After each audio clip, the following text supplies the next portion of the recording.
அன்பானவர்களே வணக்கம். இந்த பதிவு அண்மையிலே ஒரு தோட்டத்திலே ஒரு தாய் ஏதோ ஒரு காரணத்திற்காக வேலைக்கு போகவில்லை என்ற காரணத்தை சொல்கிறார்கள். தோட்ட நிர்வாகியால் தான் வாழுகின்ற வீட்டிலே வந்து அடித்து கீழே போட்டு பிரட்டை அடித்து அதை துன்பப்படுத்தியதாக நாங்கள் பார்த்தோம். பலர் கூடி அங்கே வேடிக்கை பார்க்கிறார்கள். ஒன்று, நாங்கள் அவரை எதிர்க்க முடியாது, தோட்டத்திலே பெரியவனாக இருக்கிறபடியால் வழி வாங்குவான். ஆனால் அந்த அடிக்கின்ற செயலை தடுத்து நிறுத்தியிருக்கலாம், அல்லது இயன்றவரை கூக்குரலிட்டு சத்தம் போட்டு அந்த செயலை இல்லாமல் செய்திருக்கலாம். ஆனால் வேடிக்கை பார்த்ததை நாங்கள் பார்க்கிறோம். நான் பாரதி சொன்னான், சொந்த சகோதரர்கள் துன்பத்தில் சாதனை சென்றும் சிந்தை இறங்காரடி கிளியே, மாதரை கற்பழித்து வன்கண்மை பிறர் செய்ய பேதைகள் போல் உயிரை பேணி இருந்தாரடி.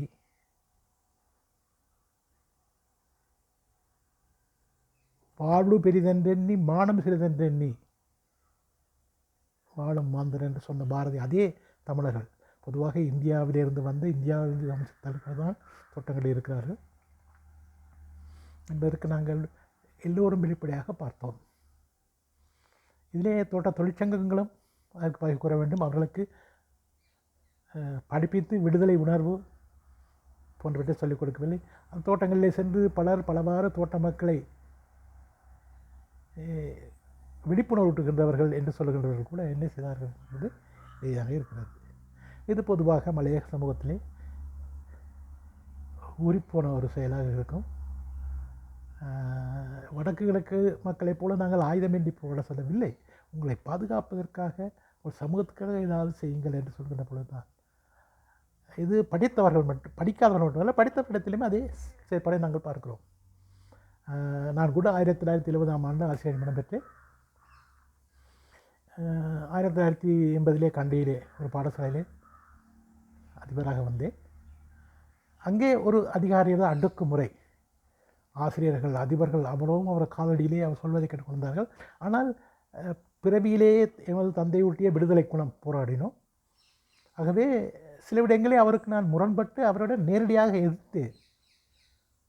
எதிர்க்கின்ற பொழுது மலையக அதிபர்களும் ஆசிரியர்களும் எம்மோடு சேர்ந்து வருவதற்கு பின். ஆனால் ஒரு சிலர் இருந்தார்கள், திரு நாமதேவன் அவர்கள் இருந்தார்கள், திரு அனுராஜ் அவர்கள் இருந்தார்கள், போன்ற சிலர் இருந்தார்களே ஒழிய பலர் அவர் அதிகாரிக்கு ஒத்தூதி எம்மை பிள்ளையானவர்களாக காட்டிக்கொண்டு அவர்கள் பக்கம் திருந்தார்கள். இருந்தாலும் நாங்கள் தனித்து பலவற்றை இழந்தாலும் கூட அதை நாங்கள் கொல்லப்படவில்லை. அதே போல் அண்மையிலே ஓய்வு பெற்ற சந்திரன் என்கின்ற ஒரு அதிபர் ஆசிரியராக இருந்தபோது அவர் துடிப்புள்ள இளைஞராக இருந்து அவரும் எம்மோடு கைகோர்த்து சில காரியங்களை செய்து அவர் ஆனால் பாதிக்கப்பட்டார். அப்படிப்பட்ட சிலர் இருந்திருக்கிறார்கள். மலையகத்திலே எல்லோரும் அல்ல, தொழிற்சங்கங்களில் இருந்தவர்கள் பொதுவாக தமது வசதி வாய்ப்புகளுக்காக காட்டிக் கொடுப்பவர்கள். ஆகவே என்னை பழி வாங்குவதற்காக நான் இருந்த பாடசாலையை, வசதிகளை, வாய்ப்புகளை அரசாங்கம் கொடுக்கின்ற அத்தனை இழந்தால் கூட அங்கே இருக்கின்ற 75% மக்கள் எனக்கு ஆதரவாக இருந்தார்கள், என்னோடு இருந்தார்கள். ஆகவே அவரால் எதுவும் செய்ய முடியவில்லை. ஒரு அரசியல்வாதி கல்வி பணிமனையில் இருக்கின்ற ஒரு யாழ்ப்பாணத்தில் இருந்த அம்மையாரிடம் போய் சொல்லுகிறார், இவரை நாங்கள் எப்படியாவது அந்த பாடசாலையை மாற்ற வேண்டும், அவரிடமிருந்து ஏதாவது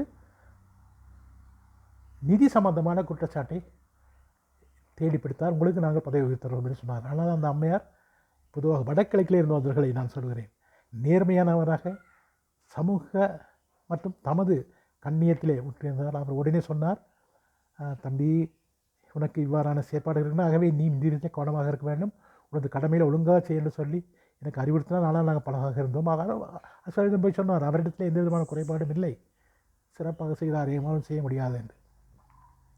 ஒரு பெற்றாரை கோப்பிட்டு சொல்லியிருக்கிறார் கல்வி பணிப்பாளர், இந்த பாடசாலை அதிபரை நீங்கள் இந்த உங்கள் பாடசாலையிலிருந்து வெளியேற்ற நீங்கள் எனக்கு உதவி செய்தால் உங்கள் பாடசாலைக்கு நிறைய நான் செய்வேன் என்று சொல்லி அவர் காலமாகிவிட்டார். திரு எல் சாத்தையா என்கின்ற ஒரு தலைவர். அவர் சிலர் அவருக்கு ஒத்தூதி எனக்கு எதிரான கடிதங்கள் தயாரிப்பது போன்ற செயற்பாட்டில் ஈடுபட்டிருக்கிறார்கள். இவர் சொல்லியிருக்கிறார், அவர் ஒழுங்காக வேலை செய்கிறார், அவருக்கு எனக்கு எந்த பிணக்கும் இல்லை. அவரை மாற்றுவதோ வைத்திருப்பதோ உங்கள் கடமை. அவரது கடமையை என்னை பொறுத்தவரை ஒழுங்காக செய்கிறார். ஆகவே அவரது விடயத்தில் நான் தடைப்பட மாட்டேன்னு சொல்லி நேரடியாக அடித்து சொல்லிவிட்டு என்னிடம் வந்து நேரடியாக சொன்னார். எப்படி செய்கிறார்கள் பாருங்கள். பொதுவாக மக்களோடு இருந்தேன். மக்கள் மத்தியில் எனக்கு செல்வாக்கு கூடுதலாக இருந்தது. அது எப்படியும் தகர்த்தெறிய வேண்டும் என்று சொல்லி நான் 2003ஆம் ஆண்டு அந்த பாடசாலையில் இருந்து கல்வி திணைக்களத்துக்கு திருவாளர் ஜோசப் என்கின்ற ஒரு கல்வி பணிப்பாளர் மூலமாக திரு ராதாகிருஷ்ணன் அங்கே எடுத்த பொழுது 2016ஆம் ஆண்டு நான் சென்றது 13 வருடத்துக்கு பிறகு அங்கே ஒரு அரசியல்வாதியின் சர்க்கையிலே வந்த ஒரு மாகாணத்துக்கு வந்த கல்வி பணிப்பாளர் இந்த கிராமத்திலே எனது பெயரை கெடுக்க வேண்டும் என்று சொல்வதற்காக சில அவருக்கு ஒத்துது வந்து அதிபரை போட்டு எனது பெயரை கெடுப்பதற்கான செயற்பாடு செய்திருக்கிறார். மக்கள் சொல்லியிருக்கிறார்கள் அவரை போல எங்களுக்கு இதுவரையிலும் ஒரு நான் சென்றது 2003 16 வருடம் 13 வருடத்திற்கு நான் அந்த பாடசாலையை கெடுத்து கொண்டிருக்க முடியுமா ஓய்வு பெற்றவனுக்கு? இப்படியான நமது ஆட்கள் நமது அரசியல்வாதிகள் பின்னால் போய்கொண்டு அப்படியே இருப்பார்கள். அதற்கு சில ஒத்துவதற்கின்ற சில சமூகத்திலே இருக்கிறார்கள். ஆகவே இது மலையக சமூகத்தின் ஒரு வரலாறு. இது மாற்ற வேண்டும், மாறும் என்கின்ற நோக்கிலே இத்தோடு விடைபெறுகிறேன். நன்றி, வணக்கம்.